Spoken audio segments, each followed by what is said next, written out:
Ayan, pag-usapan naman natin yung tungkol sa speaker tayo.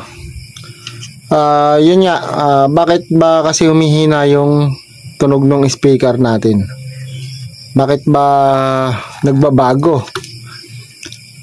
Yun nga, ang sagot lang dyan, kaya nagbabago yung tunog ng speaker natin. Dahil yan umiinit kasi ang natin, ang voice coil.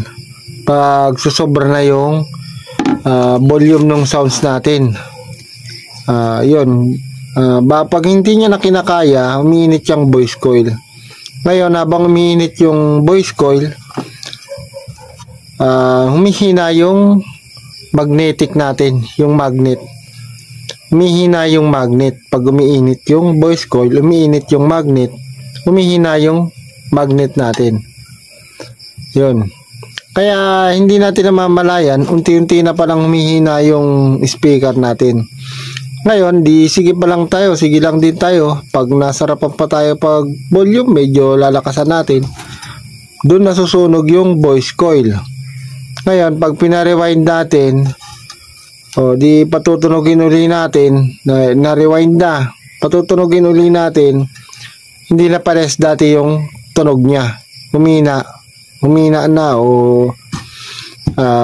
hindi na parehas nung dati na tunog niya. Yun nga, dahil sa ganon, kasi nabawasan yung lakas ng magnet niya nung uminit, nung masunog siya.